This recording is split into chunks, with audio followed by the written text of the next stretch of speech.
Hello, this is the luckiest maths teacher in the world. Thank you so much for tuning into this video on LU decompositions or LU factorization. What we're doing here is we're taking a square matrix A and writing it as the product of a lower triangular matrix, L, times an upper triangular matrix U. It turns out that this decomposition has very important ramifications in computational maths, but first let's look at an example of taking a square matrix and writing it as LU factorization. So we have here a matrix A, and we want to write it as a lower triangular matrix times an upper triangular matrix. So there are two ways that I'm going to show you how to do this. The first way involves solving equations to find each of these elements individually, but it turns out it's really easy to do so. Now, what we normally do is we make each diagonal entry of L equal to 1. That ensures that L is invertible, which will be needed in the second method I'm going to show you, but it also makes solving equations that I'll show you how to do later, it makes them really, really simple. So let's change each diagonal entry of L into a 1. Okay, so now what we're going to do is we're going to find all of the other elements that are listed in the L and U matrices, and we're going to do that by solving equations, but it turns out it won't be so hard. So we know that row 1 times column 1, their dot product gives the entry in row 1, column 1 of A. So what that means is that 1 times U11 is equal to 2.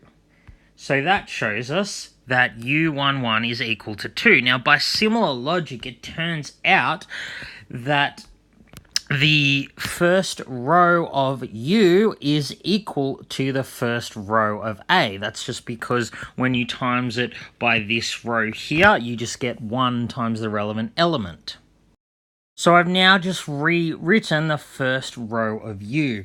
So now we can find some simple equations to find the other elements in L and U.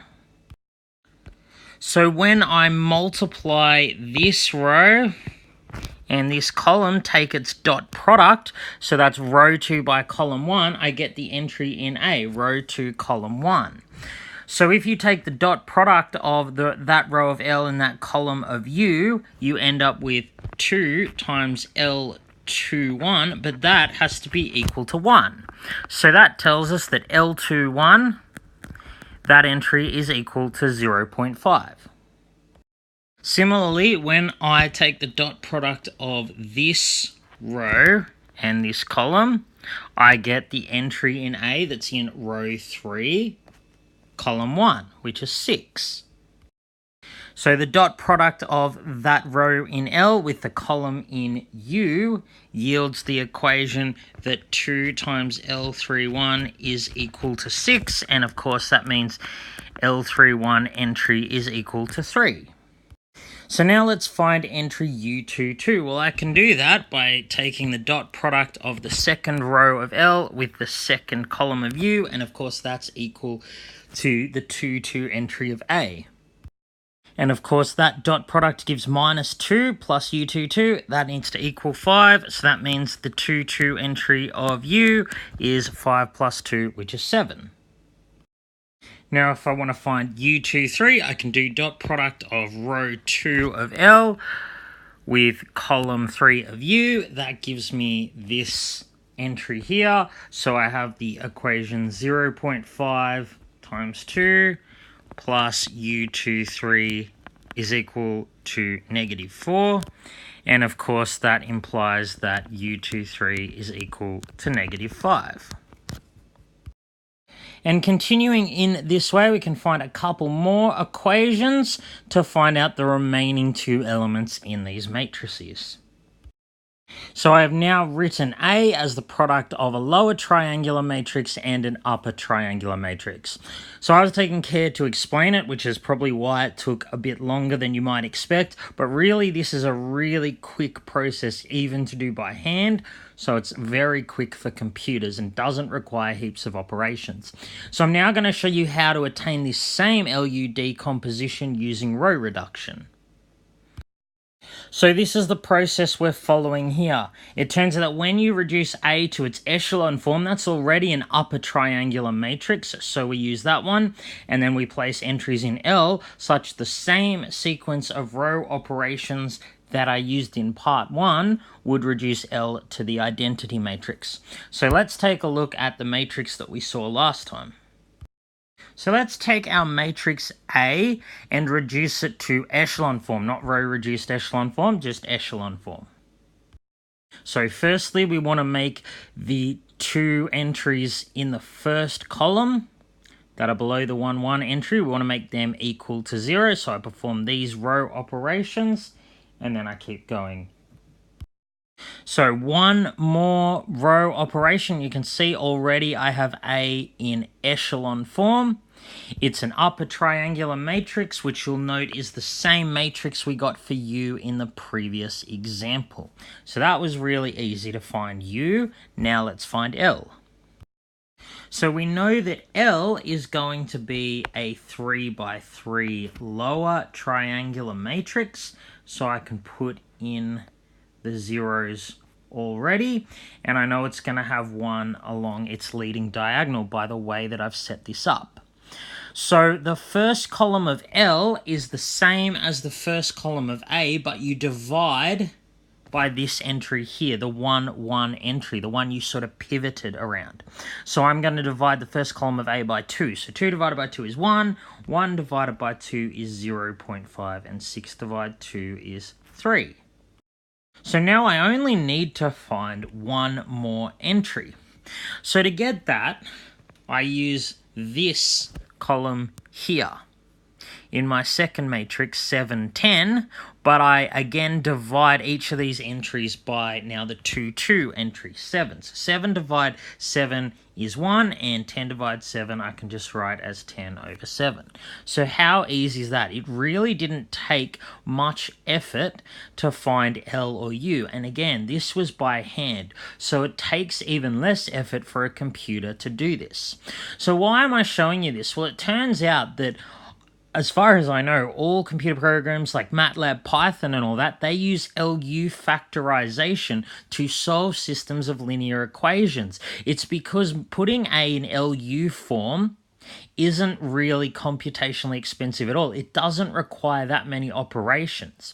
And as we will see in a moment, using L and U to solve for the equation rather than A is really, really simple. This method uses far fewer operations than normal row reduction, but it uses substantially fewer operations than if you were to calculate A inverse, which is the method I showed you a few lessons ago that is actually computationally very expensive. This method requires few floating point operations, so that's less computer power and also less chance that something will go wrong and you'll get a wrong answer. So what we've done is we've put A in LU form in 2 different ways. Now we're going to use this to solve a system of linear equations. So the steps that we're going to take are on screen. I just want to quickly explain why this works. So what we want to do is we want to solve the system AX equals B. So we've changed A into an LU factorization, so we have LUX equals B, but UX would be equal to L inverse B. So as I said before, if we set up our lower triangular matrix so that it has 1s on the diagonal, it will always be invertible. So L inverse exists. But rather than calculating L inverse, because calculating that is expensive, what we have is UX is equal to Y, a vector, because y is just going to be L inverse B. Y is going to be the vector when you solve the equation L times B is equal to y. So this way gets around needing to use inverse. Now it might look a bit complicated, but as I'll show you in a second, it doesn't require many operations because solving these equations is actually very easy. So we're going to solve the system of linear equations represented by these matrices. So this was our matrix A, same as on the previous slide. X is the vector we're trying to find, and B is our solution vector. So we're going to follow these two steps here. So first we're going to solve Ly is equal to B. So now we've just started the first step. We have our matrix L that we calculated earlier times some vector y, which will be our solution here, equals b, as it was in the first step. So solving this system of equations is really easy. I don't even need to do reduction, though I can if I want. So we can see straight away that y1 is equal to minus 12. So that means that we have 0.5 times y1, which is minus 6, plus 1 times y2 equals 25, and that gives us y2 is equal to 31. So hopefully you see now that by putting 1s along the main diagonal of L, it's made these calculations simpler. It also means that there's fewer operations that the computer needs to use to calculate. So now we've got y1 and y2, so we have 3 times y1, which is negative 36, plus 10 over 7 times y2, so that's 10 over 7 times 31, plus y3 equals minus 2, a very easy equation to solve. And we actually get that y3 equals minus 72 over 7. Okay, so that didn't take too long at all. Now we're going to do the second step, solve ux is equal to y. So now we have u, this is the same matrix we calculated before, times our vector x is equal to, now it's the vector y, not the vector b. So solving that is again very simple. We start at the bottom this time. 36 over 7 times x3 equals minus 72 over 7. So that tells us straight away x3 is equal to minus 2. So then we have 7x2 minus 5x3. So 7x2 plus 10 is equal to 31. That gives us x2 is equal to 3. And then we have 2x1 minus 4 times 3 plus 2 by minus 2 gives minus 12. And from that we can solve the equation again. We get x1 is equal to positive 2. And there is our solution done. Solving these equations was really simple. Now I should point out that although this was really easy, it probably didn't save us that much time by hand than if we had to calculate the inverse of matrix A and simply times it by B. But when you use larger matrices, the difference between the two methods will get exponentially larger. If you had like a 10 by 10 matrix, it is so much easier for you or the computer to use this method rather than calculating the inverse of A or even row reducing A. This is the method that requires the fewest floating point operations. So now I'm just going to show you quickly how the LU method can also be used to calculate inverses. It's just, once again, we have A equals LU, lower triangular matrix, times an upper triangular matrix. So if A is invertible, the inverse will exist and it will be equal to U inverse times L inverse. So as I've said many times, calculating the inverse is computationally very expensive, not least of which because it requires calculating the determinant. However, in this case, calculating U inverse and L inverse is not quite so computationally expensive, and then their product is even less computationally expensive. So this is an efficient way to compute the inverse A. So the reason calculating U inverse and L inverse is really simple, is that the inverse of an upper triangular matrix when it exists is itself upper triangular. And similarly, the inverse of a lower triangular matrix when it exists is lower triangular. And I'll show you how easy it is to calculate the inverse of L by hand in a second. But first I want to note, when will A have an inverse?